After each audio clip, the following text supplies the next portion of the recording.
Esiet sveicināti 8. noslēdzošajā nodarbībā. Šajā reizē par pašpalīdzību. Kad sākam mācīties aizvien labāk un labāk sevi izprast, mums rodas iespēja aizvien labāk un labāk arī sev palīdzēt. Šajā reizē par pašpalīdzību un stresu. Kas ir pašpalīdzība? Kā jūs izprotat šo jēdzienu? Kā var izpausties pašpalīdzība?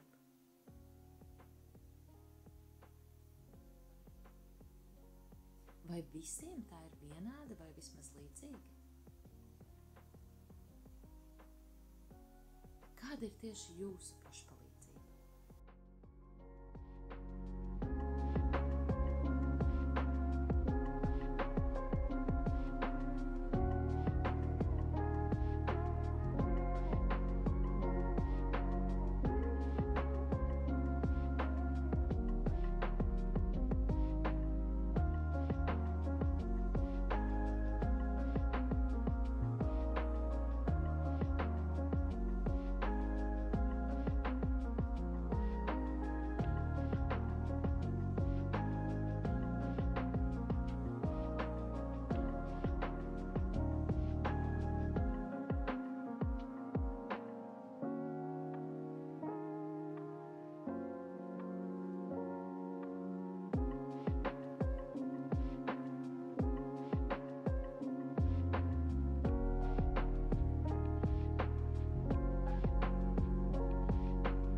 Pirms ķeramies pie šīs lekcijas, gribās padalīties ar kādu resursu. Ja jūs savā interneta meklētājā ierakstīsiet ej.uz/pašpalīdzības grāmata, jums būs iespēja lejuplādēt PDF formāta grāmatu, ko ir izdevusi Rīgas Stradiņa Universitāte. Šajā grāmatā dažas no lietām, kas ir minētas saturā, ir kāpēc mūsdienās pašpalīdzībai jāpievērš tik liela uzmanība, ko nozīmē veselīga darba vide, kā mēs varam pašpalīdzības prasmes stiprināt, kā mēs varam plānot laiku, kā mēs varam identificēt savus resursus, kā mēs varam praktizēt apzinātību un līdzjūtību pret sevi, arī par emociju regulāciju, par prokrastinācijas mazināšanu un izdegšanas profilaksi, kā arī par radošajiem pieejamiem, kā mēs varam sev palīdzēt un sevi atbalstīt. Noteikti ielūkojieties un cerams, jūs atradīsiet kādus vērtīgus paņēmienus, kas ir vērtīgi tieši jums. Tad iesāksim šo lekciju ar jautājumu, kā tieši jums izpaužās stress? Pierakstiet vai apdomājiet. Vai tie ir augsti sviedri, vai tie ir karsti sviedri, vai tas ir miegs pastiprināts vai varbūt bezmiegs? kas notiek ar jums, kad jūs esat stresa situācijā.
Šobrīd gribu padalīties ar tādu domu mākoni, kas tika veidots un apkopots vienā no citiem mūsu vadītajiem kursiem.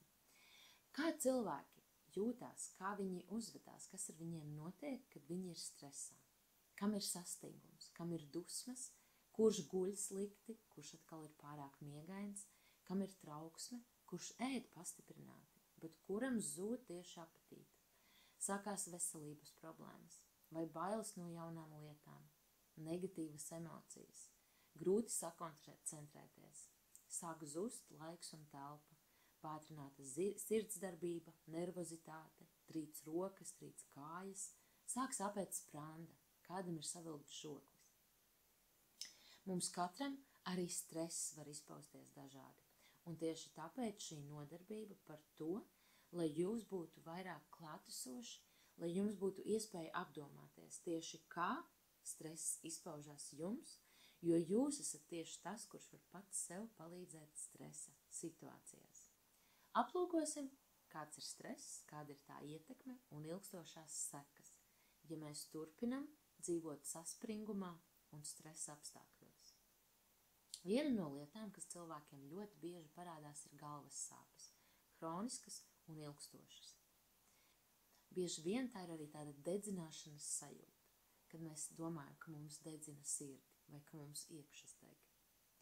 No stresa ir palielināta sirdsliekmes iespējamība, un tas joprojām ir mūsdienās diezgan izplatīts nāves cēlonis, īpaši vīriešiem, īpaši pēc 40. Stress tā ir strauja elpošana. Stress tas ir pātrināts pulss. Un stress var būt arī erektālās problēmas vai mēnešreižu zudums.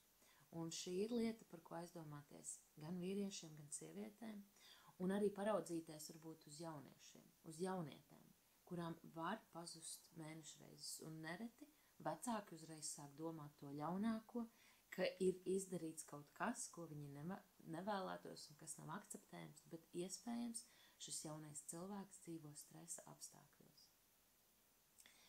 Vēl stress pilnīgi noteikti var radīt depresiju, bezmiegu, stress arī novājina imunitāti un rada augstu asinsspiedienu. Tas ietekmē gremošanas sistēmu un veido gremošanas sistēmas traucējumus. Un nereti stress ir tas, kas veido zemu libido un savilktus muskuļus un kopēju saspringumu. Tātad par stresu, par pētījumiem, par to, kas tad un kā īstenībā ar to stresu ir. Ātrāk elpošana? Viss ok. Smadzenēm tiek piegādāts vairāk skābeklis.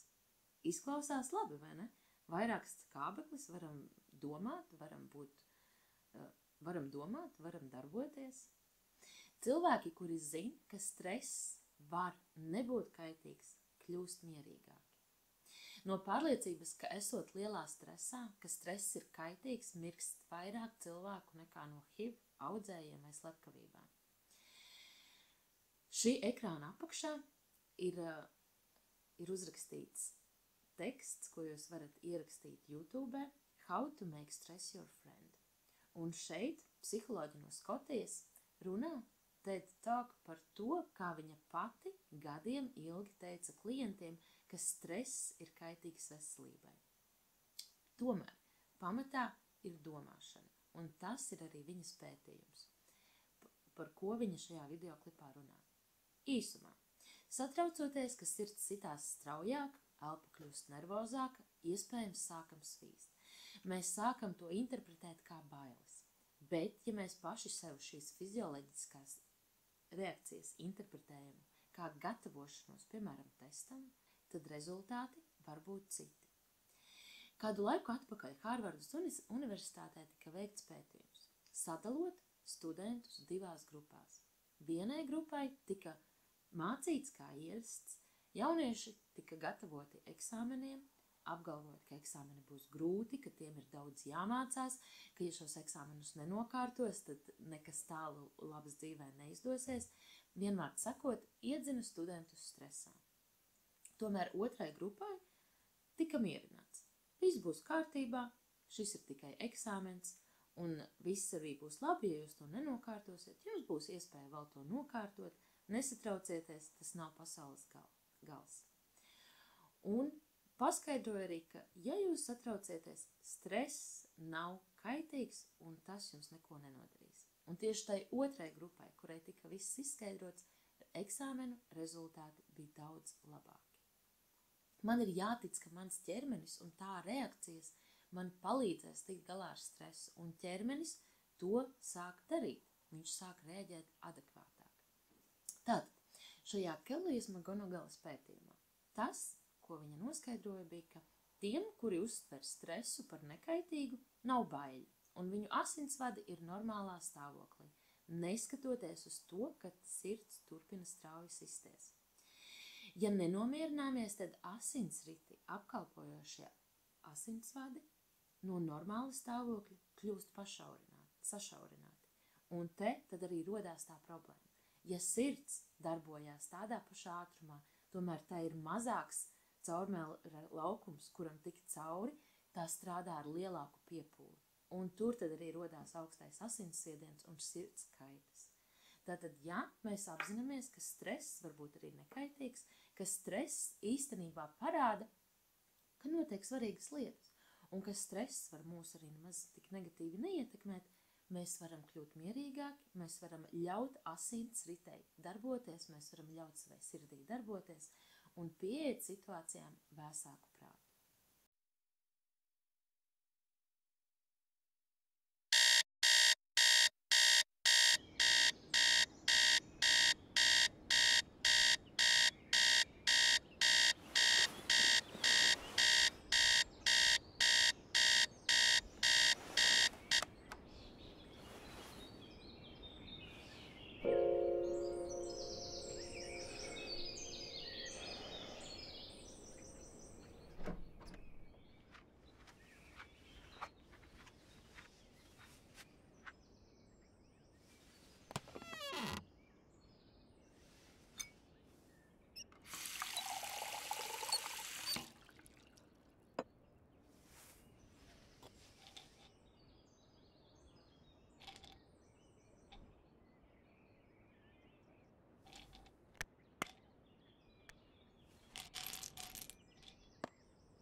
Mācoties par stresa vadību, ir svarīgi arī saprast stresa cēloni. Lai vieglāk uztvertu stresa fiziskās izpausmes, svarīgi ir arī saprast, kāds stress mūs pārņem. Jo stress ir dabiska organisma reakcija, ko dažādās formās mēs piedzīvojam ikdienas. Tātad stresu var sadalīt divos veidos – eistress un distress. Eistress ir pozitīvais stress. Pozitīvu notikumu izraisīts stress. Piemēram, iegādājoties māju, gaidot bērnu, saņemot paaugstinājumu darbā, precoties, satiekoties ar kādu, iemīloties kādā, iegādājoties kaut ko, kas mums ļoti tīk. Mēs arī iekļūstam stresā, bet labajā stresā mūsu sirdsdarbība pātrinās. Mēs varbūt kādā brīdī nespējam racionāli domāt. Un otrs stress ir distress, negatīvais stress. Tas ir tas, ko mēs, diemžēl, ikdienā piedzīvojam daudz biežāk. Tie ir negatīvi notikumi, kas izraisa stresu. Tā ir atlaišana no darba, tā var būt atlaišana no darba, tas var būt attiecību izjukšana, tā var būt slimība. Tas var būt konflikts ar kādu cilvēku. Kaut kas, kas mums liek justies negatīvi. Un, ja mēs zinām, kāds ir stress, mēs varam saprast tā cēloni. Un, ja varbūt mēs apzināmies to cēloni, svarīgi ir arī zināt, kā tad stress veidojās. Tātad pats pirmais posms ir brīdinājuma posms, kad mūsu maņu orgāni nosūta signālu smadzenēm. Ķermenis sāk apzināties stresu. Tālāk seko otrais posms, kas ir automātisks – fight, flight vai freeze. Tātad iet cīņā, laisties lapās vai sastingt. Mūsu reptilējās smadzenēs ierakstītie mehānismi. Smadzenes atšifrē šo maņu orgānu sūtīto signālu un saprot, vai tas ir kaitīgs nervu sistēmai vai nav. Un vai nervu sistēmai ir jāgatavojās kādai no darbībām. Tālāk, un tad mēs esam šajā stresā, šajā konkrētajā notikumā. Trešais posms ir izsīkums. Organisms atrodas aktivizētā stāvoklī, ķermenis sāk just izsīkumu. Un tas var būt īstermiņa ļoti spēcīgs stress, tas var būt ilgtermiņa, bet pazemināts stress. Jebkurā brīdī, jebkurā gadījumā tas ir stress un tas dod slodzi mūsu ķermenim un mūsu ķermenis nogurst. Un tad vai nu mēs esam atrisinājuši situāciju, varbūt aizmukuši no tās vai izcīnījuši, vai varbūt sastinguši un pavadījuši šo laiku stresā, mūsu ķermenis ir izsīcis, varbūt tieši no izsīkuma tas stress ir beidzies, un mēs atgriežamies sākuma stāvoklī. Mēs esam 4. posmā. Tiklīdz apdraudējumi vairs nav, organisms atgriežas miera stāvoklī. Tomēr jāatcerās, ka mūsu dzīvē noteikti būs atkal pirmais posms, brīdinājuma posms. Šo stresa veidošanās ciklu ir izstrādājis Hans Selye, kas ir dēvēts par stresa tēvu 20. gadsimta 2. pusē un vēl šobaldienu. Un Hans Selye ir teicis, Katrs stress atstāja neizdzēšamu rētu, un organisms maksā par savu izdzīvošanu pēc stresa situācijas, kļūstot nedaudz vecāks. Kā tad mēs varam veiksmīgāk tikt galā ar stresa situācijām? Kurš ir tas posms, kurā visreālāk mēs varam veikt kaut kādas darbības, lai šī rēta pēc stresa būtu iespējami mazāka, nesāpīgāka, atstātu pēc iespējas mazāk pēdas? Kā jums šķiet? Kurā posmā?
Visefektīvāk mēs varam palīdzēt sev otrajā posmā. Šeit.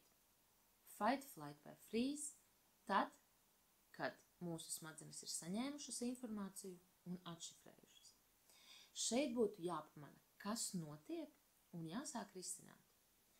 Jāsāk domāt, kas notiek ar mani un manu ķermeni. Vai tas ir sastingums, vai tā ir saraustīta runa, vai svīst plaukstas, vai nāk ģībiens, kā mans ķermenis reaģē. Jo nevienmēr mēs uzreiz varam saprast, ka mēs esam stresa situācijā. Ja mēs mācamies laika gaitā aizvien labāk un labāk sevi skenēt, sevi ievērot, novērot, mēs varam pamanīt šos signālus laicīgāk un mazināt stresa sekas. Būtu jāpamana arī, kas notiek ar manu prātu. Vai domas skrien, vai tieši nevar padomāt? Kādi ir lēmumi, cik viegli vai grūti tos ir pieņemt? Vai varbūt ir palēnināta domāšana, kas veido palēninātu runu un miegainību? Šajā posmā arī būtu jāvēro, kādas ir manas emocijas. Dusmas, bailes, prieks, sajūsma, varbūt esmu norūpējies. Jo viss tas var liecināt par stresu, ja mēs vēl neesam apzinājušies, ka tas ir stress. Ja mēs apzināmies, ka mēs esam stresa situācijā, tad vērot šīs lietas, savu fizisko ķermeni, savu prātu un savas emocijas, var daudz vieglāk ļaut mums salikt punktiņus uz ī par to, kas notiek un kā tad es varu šajā situācijā rīkoties. Varbūt es apzinos, ka stress nezudīs, bet es varu mierināt savas emocijas. Es varu palīdzēt savam prātam un savam ķermenim tikt ar šo stresa situāciju galā veiksmīgi. Kādas ir tad manas emocijas? Šis nereti ir visgrūtākais. Kā es stresa vai satraukuma situācijā varu saprast, kādas ir manas emocijas? Es varu mācīties laika gaitā trenējoties, un ar katru reizi tas notiks aizvien ātrāk, aizvien veiksmīgāk. Un tad raugoties, kādas ir manas emocijas, ir svarīgi saprast. Tātad, ko runājām? Atpazīt emocijas. Arī fiziski. Kur man tā atrodas? Kur man atrodas šī emocija? Un vai es varu viņu nosaukt vārdā? Jo nosaukšana vārdā arī var palīdzēt saprast, kāda tad rīcība ir nepieciešama. Un emocijas rodās no mūsu kādām neapmierinātām vai apmierinātām vajadzībām.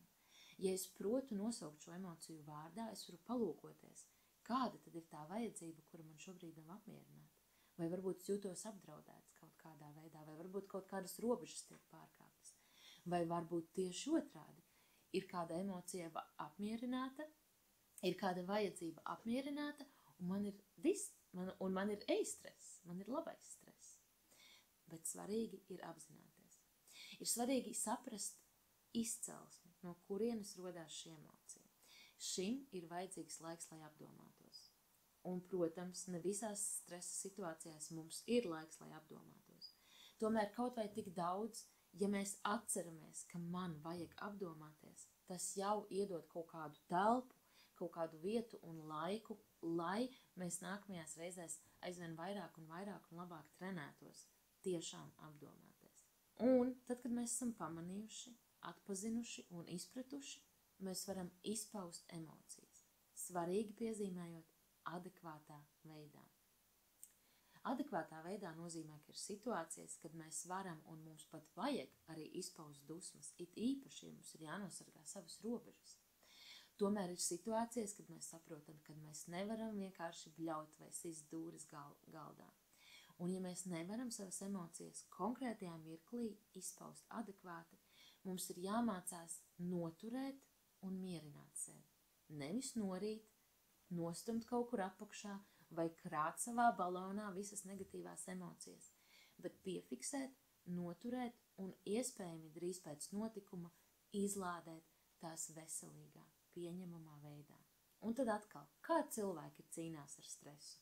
Kurš ravē dārzā, kurš iet skriet, kurš bļauj vai dzied mašīnā, kurš staigā pa mežu, kurš dodās peldēties, kurš dodās vingrot, kurš dodās pagulēt, kurš āda, kurš liek puzles vai spēlē datorspēles vai galda spēles. kurš dodās uz sarunu ar kādu tuvu un uzticamu cilvēku. Mums katram arī stresa mazināšanas, emociju izlādēšanas paņēmieni var atšķirties. Ir svarīgi saprast, kas ir jūsu pieņemamais emociju izlādes veids, kas var palīdzēt. Ja ne stresa situācijā, tad tūlīt pēc tās arī atjaunoties.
Svarīgi ir apgūt prasmi pieņemt un pieļaut arī negatīvās emocijas.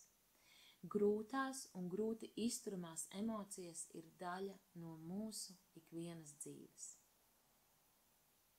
Nereti mēs nonākam situācijā, kad ir sajūta, ka šodiena brūk, ka viss iet tikai uz leju. Varbūt pat tās ir vairākas dienas, kad viss iet tikai uz leju. Tomēr svarīgi arī grūtās dienās un stresa situācijās ir atcerēties par kopējo ainu. Atcerēties par to, ka īstenībā, ja mēs ar sevi strādājam, un mēs sevi pilnveidojam, un mēs trenējamies, un mēs sevi atbalstam un sev palīdzam, kopumā situācija uzlabojās. Un cenšamies neļaut vienai sliktai dienai novērst uzmanību no visiem mūsu panākumiem. Un tomēr dzīve ir dzīve, ikdiena ir ikdiena. Stresu mēs saskaramies daudz kur, mājās, uz ielas, mašīnā, tramvajā, darbā. Visbiežāk jau darbā. Tad šobrīd lietas, kas var palīdzēt stresa situācijās, arī mājās, arī ar saviem tuvajiem, bet īpaši darbā, kur nereti robežas nav skaidras, kur laika gaitā ir ieradumi robežas pamainījuši un pakustinājuši, kur ir pienākumi, saspringti grafiki, termiņi, attiecības, draudzības, arī konflikti. Ir svarīgi salikt tādus divus stabiņus priekš sevis un padomāt, kādi tad ir citu cilvēku vārdi, citu cilvēku rīcība, citu cilvēku idejas, citu cilvēku kļūdas vai pārliecības un sekas citu rīcībai. Un kas ir mani vārdi, mana rīcība, mans ieguldījums, manas kļūdas, arī manas idejas. Un kādas ir sekas manai rīcībai. Un kas ir svarīgi? Mana atbildība ir mani vārdi, rīcība, ieguldījums, kļūdas, idejas un arī sekas manai rīcībai. Tas ir tas, ko es varu kontrolēt. Un tā otra, tā nav mana atbildība. Citu cilvēku vārdi, rīcība, idejas, pieļautās kļūdas, pārliecības un sekas viņu rīcībai ir viņu atbildība. Tās ir lietas, ko es nevaru kontrolēt. Uz pasauli mums būtu jāraugās un kopumā arī vienam ar otru jākomunicē es vēstījumā. Kas ir tas, ko es jūtu, es varu, es daru, kādas ir sekas manām rīcībām. Jo tas, kas notiek ar otru cilvēku, es nevaru izkontrolēt, es nevaru par to atbildēt. Es varu par to komunicēt. Man, apzinoties, ka man nav jāuzņemās atbildība par citu darbu, nozīmē, ka es dodu sev vairāk vietu un gaisu elpot un apzināties, ka jā, varbūt nemaz tas nav mans stress. Un, protams, situācijas ir dažādas. Ir vadītāji, ir padotie, ir termiņi, ir attiecības, draudzības, konflikti. Ir viss tas.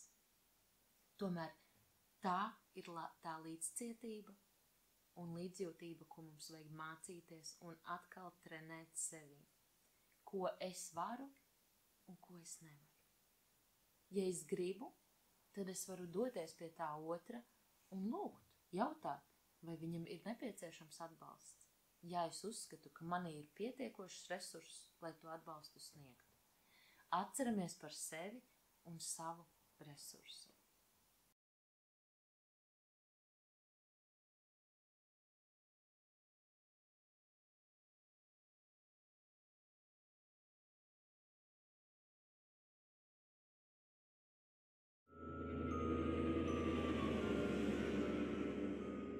Svarīgi ir atcerēties arī un atgādināt sev, kas tad ir tas, kas kontrolē manu dzīvi un to, kas ar mani notiek.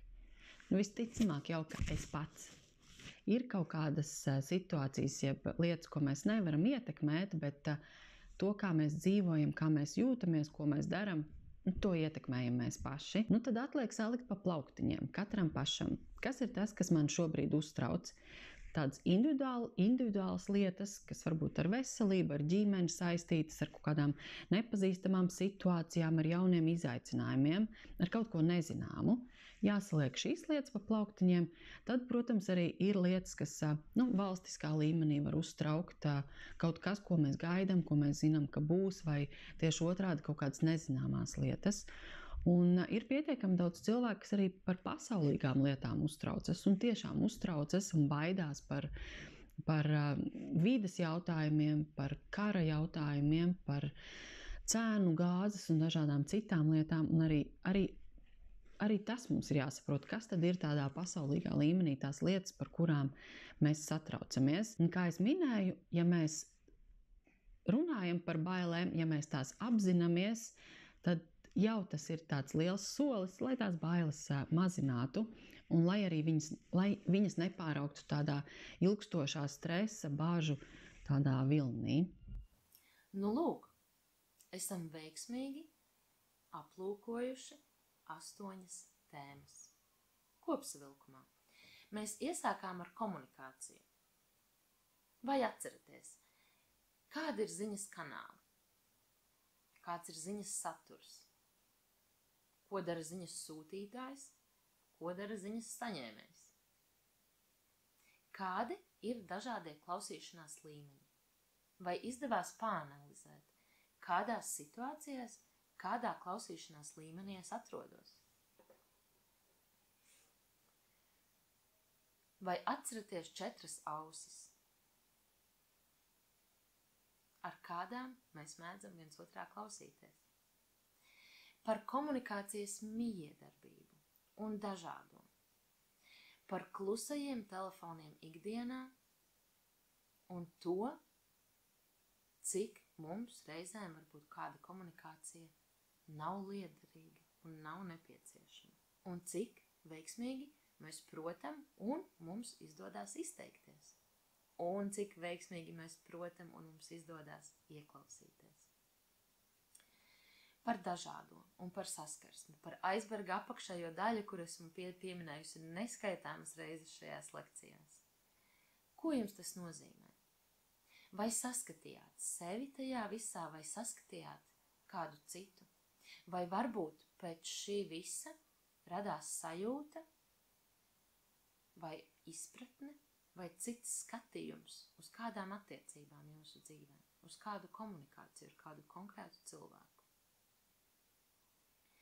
Tālāk pēc komunikācijas mums bija sadaļa par konfliktu, kur atkal runājām par dažādo un kā dažādā pieņemšana vai nepieņemšana var radīt konfliktu. Konflikts tātad ir 2 dažādu viedokļu sadursme. Jārunā gribot, negribot par dažādību. Mēs aplūkojām logus uz pasauli. Kā mēs raugāmies, kad es esmu ok, bet tu neesi ok? Vai arī tu neesi ok un es arī neesmu ok? Vai arī es neesmu ok, bet tu gan esi ok? Un kas notiek tad, kad es apzinos, ka es esmu ok un tu arī esi ok? Tā ir tā pašpārliecinātība. Un te jau drusku paskaidrojot uz priekšu, atceramies arī emocijas, emocionālo intelektu un sociālo-emocionālās komponentes. Pašpārliecinātība par sevi. Aplūkojam konflikta teoriju un konflikta taktikas, stratēģijas, kā mēs mēdzam dažādi rīkoties dažādās situācijās. Un kad ir ok, un kad varbūt gan nav īsti ok kāda no konflikta risināšanas taktikām. Runājām par konstruktīvu atgriezenisko saiti. Hamburgera princips, sviestmaizes princips. Konstruktīva saruna, runājot par to, ko darīt citādāk vai uzlabot, un par to, kā saskatīt resursus sevī, kā ļaut arī citiem sarunas laikā saskatīt resursus viņos pašos, lai tad nākotnē šī komunikācija un konfliktu risināšana uzlabotos. Runājām arī nedaudz par agresiju un manipulācijām. Un ko šis lika jums aizdomāties? Vai pamanījāt kādas mazas nianses? Un tas ir normāli. Mēs ik viens esam kādā dzīves brīdī manipulatori.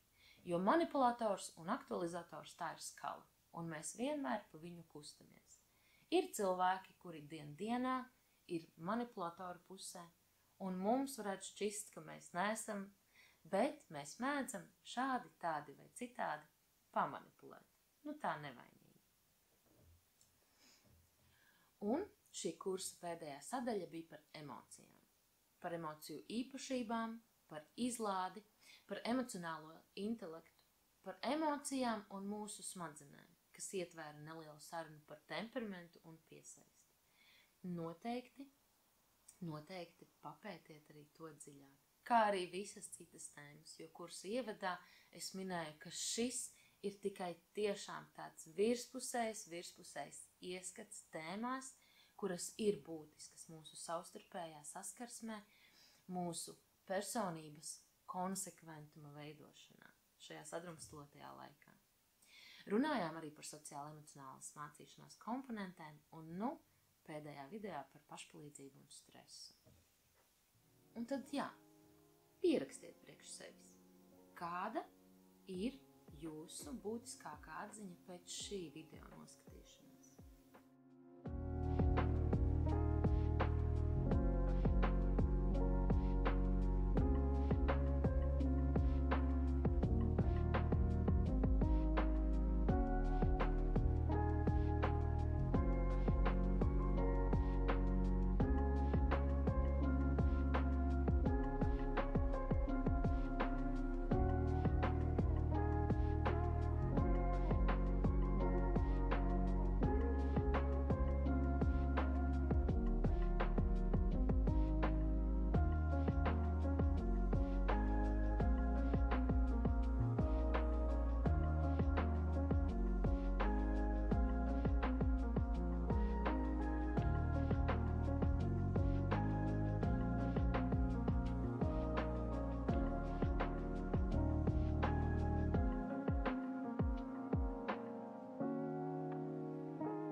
Un kādas ir jūsu atziņas pēc visa šī video kursa noskatīšanās? Kas ir viengabalaina un konsekventa personība sadrumstalotā laikā?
Ja jūs vēlaties padziļināti apgūt šīs tēmas, noteikti varat griezties pie mums. Biedrība Mediācijas telpa un tālāk Izglītības centrs Dialoga māksla piedāvā arī kursu 32 akadēmisko stundu apjomā, kuras galvenā mērķa grupa ir skolas un skolotāji, tomēr arī ik viens, kurš strādā ar bērniem un jauniešiem. Tur tad šīs tēmas tiek aplūkotas nedaudz dziļāk, tur mēs runājam arī nedaudz par krīzi un citām niansēm. Mēs piedāvājam arī 60 akadēmisko stundu kursu, kur mērķa grupa ir vecāki, aizbildņi, audžu vecāki, aizgādņi, arī topošo vecāki, arī skolotāji, arī bērnu dārzu pedagogi. Cilvēki, kuri ikdienā saskarās ar bērniem. Šajā kursā mēs 15 nodarbībās ļoti dziļi un cītīgi runājam par attīstību dažādās formās, par fizioloģisko attīstību, par kognitīvo attīstību, par sociālo-emocionālo attīstību, par attīstību un tās viņveidīgumu. Kā attīstās. Runājam arī par seksualitāti, par dažādo, par to, kas ir normāli, kas nav normāli. Kādas uzvedības ir vai nav pieņemamas. Šajā kursā runājam par krīzēm, par krīzes intervenci, par dažādām krīzēm un to, kā mēs varam palīdzēt sev un citiem ar to tikt galā. Vēl arī noteikti par emocijām, emocionālo intelektu, sociālo-emocionālo mācīšanos, padziļināti. Šajā kursā runājam arī par dzīves prasmēm, par pašpalīdzību, par veselīgu dzīvesveidu, par to, kā jaunieši raugās uz sevi un uz pasauli. Dziļāk par piesaisti, pieskaramies arī pašnāvību tēmām un citiem būtiskiem jautājumiem, kas saistīti ar bērniem, jauniešiem un to attīstību. Runājam arī par bērnu tiesībām un pienākumiem, par vecāku tiesībām un pienākumiem, kā arī par noteikumiem, noteikumu izstrādi un disciplīnu kopumā. Iespējams, jūs interesē apgūt 135 stundu kursu mediatoriem, lai kļūtu par praktizējošu mediatoru un izmantotu iespēju arī certificēties. Šī kursa mērķa grupa ir topošie mediatori un ik viens interesants, jo mediatora prasmes ir neatsveramas prasmes ikvienam, it īpaši tiem, kuri ikdienā strādā ar cilvēkiem. Droši ar mums sazinieties, ja kas no šī visa jūs ir uzrunājis, kā arī sniedzam mediatoru un supervizoru pakalpojumus, kā arī konsultējam un vadam dažādas neformālās izglītības aktivitātes bērniem, jauniešiem, pedagogiem, vecākiem, jaunatnes darbiniekiem, ikvienam interesantam, arī par un ap komunikāciju, prasmi strīdēties. Paldies par kopā pavadīto laiku! Noteikti izlasiet aprakstā noteikumus, ja vēlaties saņemt apliecinājumu par šo 12 stundu akadēmisko kursu. Noteikti tiekamies vēl kādā reizē. Lai izdodas!